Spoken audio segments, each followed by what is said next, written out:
Hello, everyone. It's another day of opportunity, and today the opportunity is to talk with a veteran business journalist and editor, Joanna Sullivan, who is going to take us inside her newsroom at the Baltimore Business Journal in Baltimore, Maryland.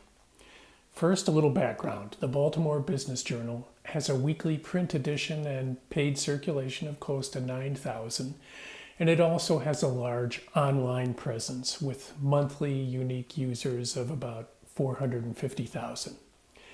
It's owned by bizjournals.com, which is a group of business publications in 44 cities around the US. Joanna and I worked together for many years. As a reporter, she was relentless. She would dig and dig until she got the story. I hired her as the editor of the Baltimore Business Journal, a position she's held now for more than 20 years.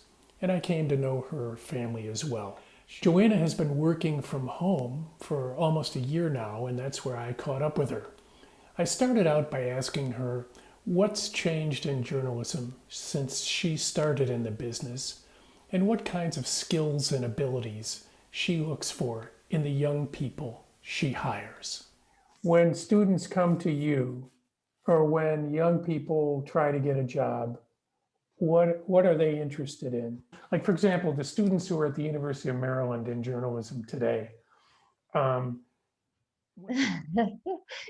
Actually, I'm seeing a lot of great journalists, student journalists. When I go to campus every year at University of Maryland to interview students for internships and, for us and for ACBJ, and they are so savvy, like so much more than when we were there. I mean, like they're very, we were very much like you wanted to be a TV journalist, you wanted to be a newspaper journalist, you wanted to be a radio. We were like segmented, or you wanted to do public relations, which at the time was in the School of Journalism. It's not anymore.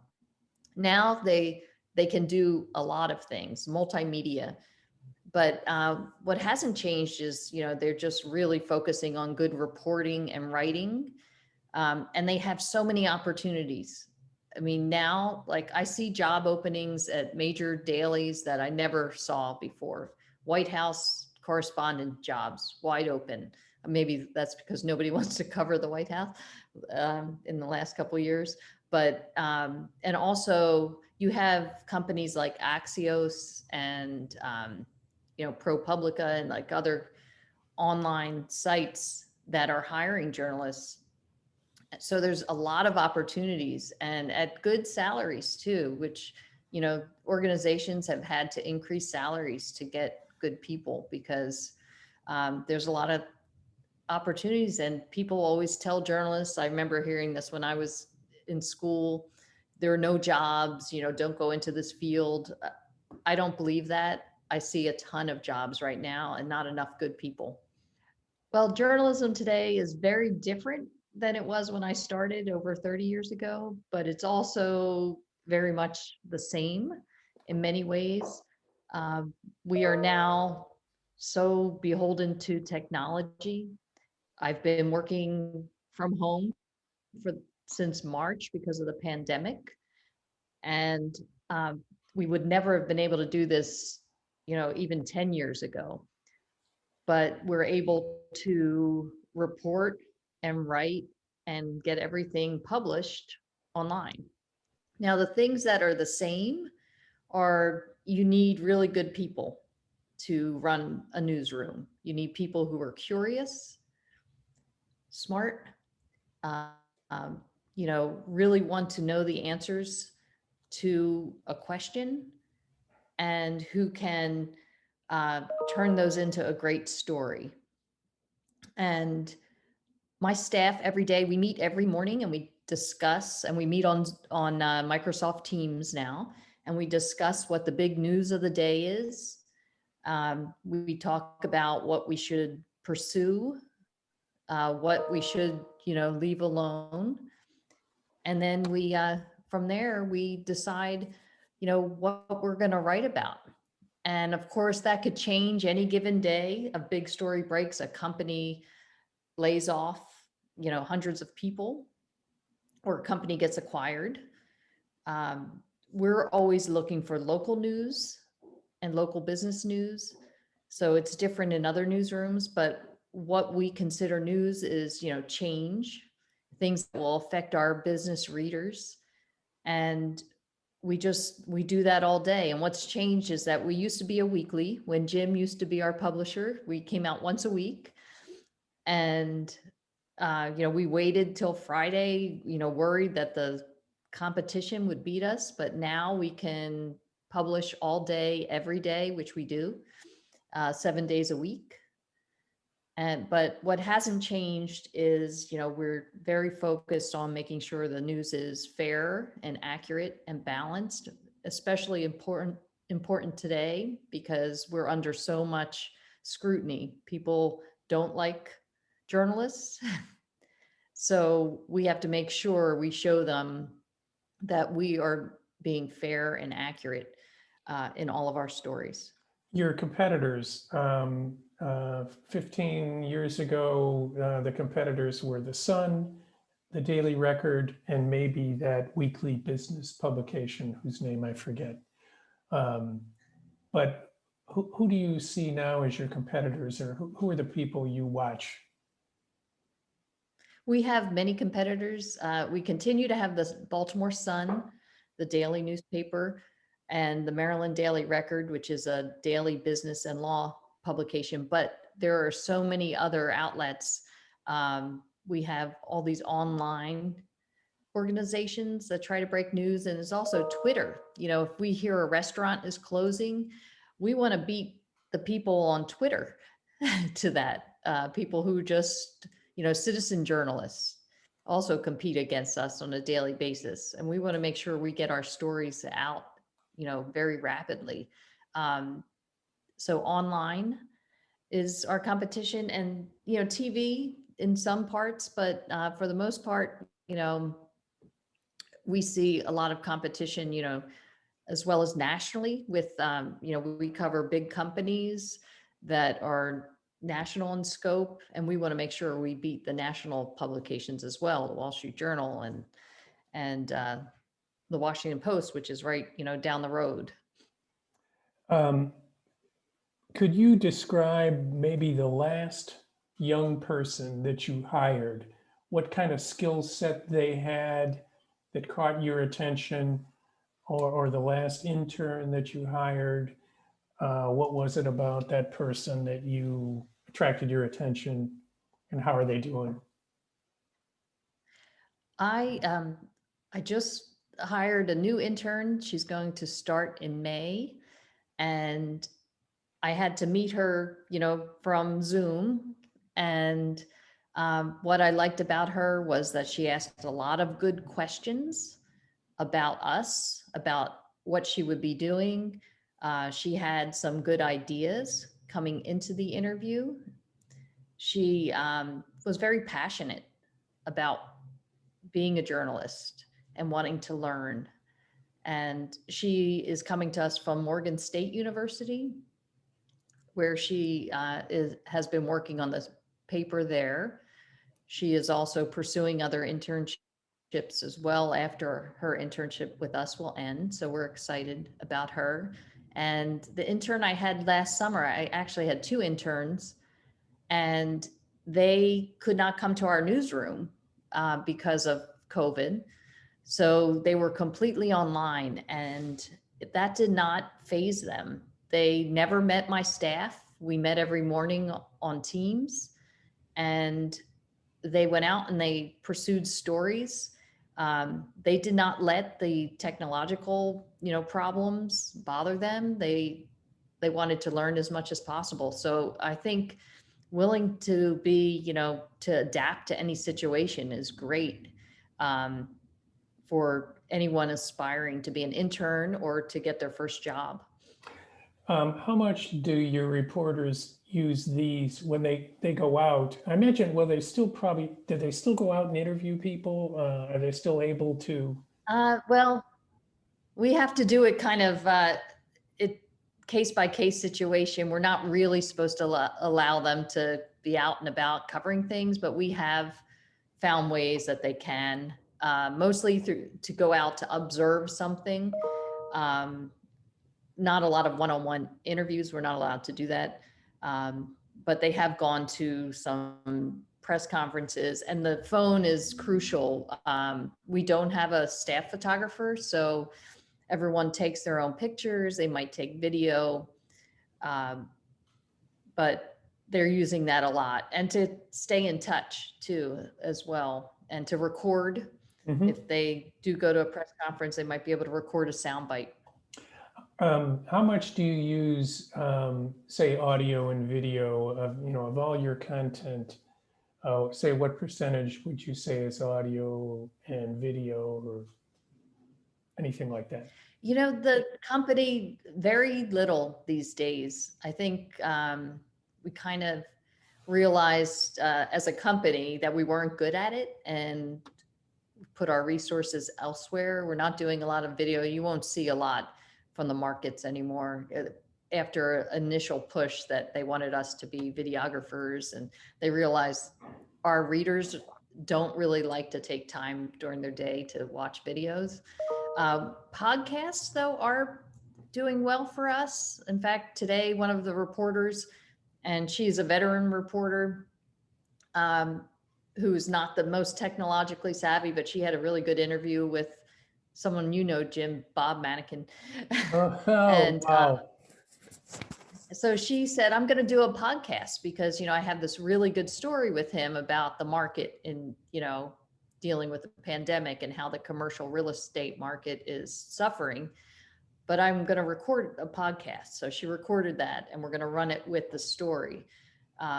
So we do things like that more than video, because also there's not a lot of exciting business video. Right. It's not like covering a fire or How big is, other, breaking news. how many people do you have in your newsroom? I think when I was there, I think you had maybe 12. I have a total of, 9 now. Okay. And so what's the breakdown? What do they do? I have like 4 people who are solely reporters, and 4 people who are editors, but we're all reporters. Everyone produces content, everyone writes stories. So there's 8 of us who are actively writing. And we have a research director who does our lists, but she also produces content. She does interviews, and she'll use the list data to create different features. Now our national team has brought all the design staff in-house. So we have like a national design desk. They centralize that to save money. Are the beats any different? I imagine real estate is still big. Banks We and have a finance. couple additional beats, like cannabis is a beat now because of the growing medical marijuana industry. Mhm. And that's a beat that does really well for us.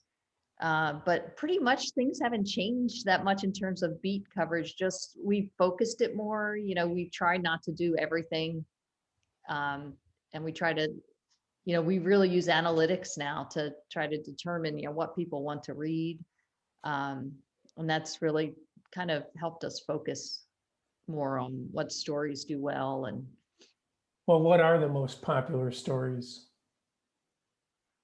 people love commercial real estate.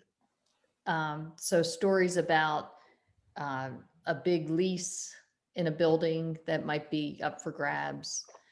They love restaurant news, hospitality news, but they also love, healthcare, and we cover it from the business standpoint. Which of our companies are working on the vaccine for COVID? Um, Insurance, looking at how health insurance is affected. Our readers have businesses that they need to worry about things like insurance. We have also found that people are very interested in banking news. We've done a lot of stories about the payment protection program, the money that is businesses can seek to help them through the pandemic. That's been one of our biggest areas since the summer that we've covered. Our reporter Holden does a lot of coverage of bank lending because Mhm. our readers need money, especially right now. Yeah. What about sports business? Oh, sports business is still a big beat. It's been a little bit less so this year because, there's no in-person sports. So, we cover the Baltimore Ravens football team, the NFL, and it's been, a strange year. So, we focus on things like sponsorships. We just did a story on sports business about Baltimore's trying to get a World Cup game. And, we're looking at stories like that. But sports have been kind of, quiet um,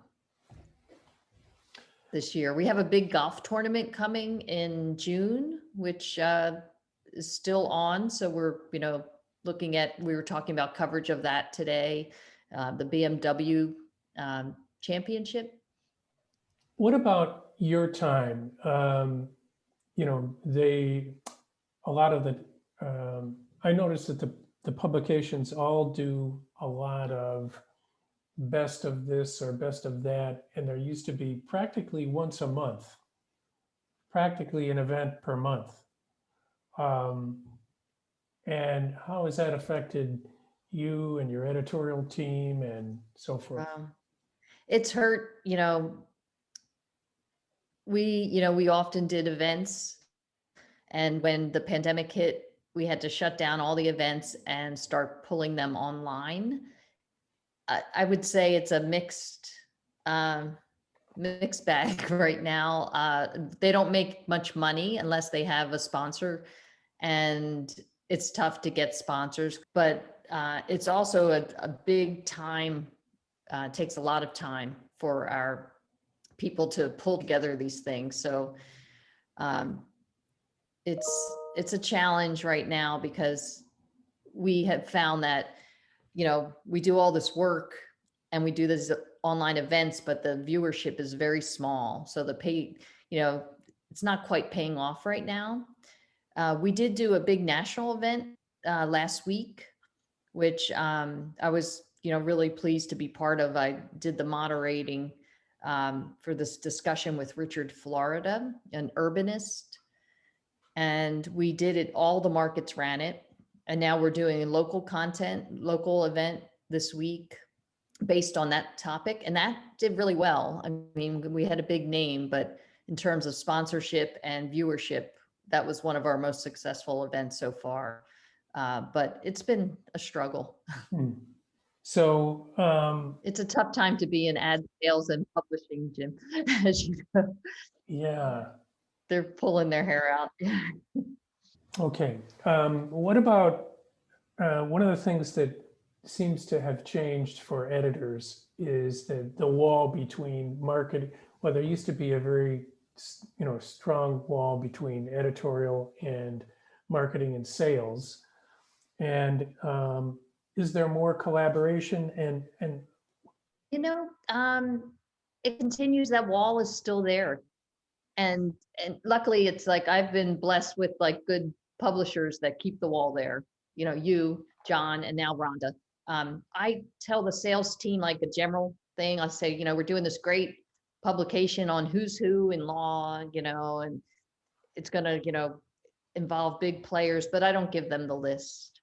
Um, the awards are a little bit different, but editorial picks, like say we pick our leaders in technology, we will give them, we will announce it to the public at the same time we give it to advertising. So they never have an inside on who is going to be the best in tech.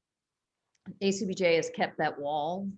They've found other ways, the native advertising, that where stories, companies can buy things but it's well marked as paid.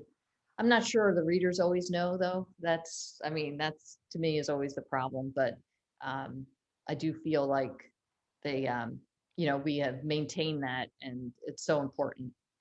It's hard because our competition sometimes, doesn't follow that. And so some people expect to be able to, get a story about them if they advertise. But I really have, that's become, I think people are getting smarter about that. Yeah. One of the issues that that I've seen is that editorial people um, often in the past didn't really know anything about the readers, or they didn't have as much interaction with the readers. There wasn't a, we'd read a story, and then story's published, and then that's it. And then the readers didn't have as much opportunity to interact with the reporter or have a conversation. Now people can have a conversation in Twitter about a story that's in the business journal. In other words, there's more reader Yeah. commentary. It makes the job harder. You're under scrutiny, but it makes you better when you know that, people say, hey, on Twitter, I see sometimes our reporters engaging, mostly good, but sometimes I have to step in and say, hey, you might not want to come off that way in on Twitter. So so yeah, there's a lot more reader engagement, which is good.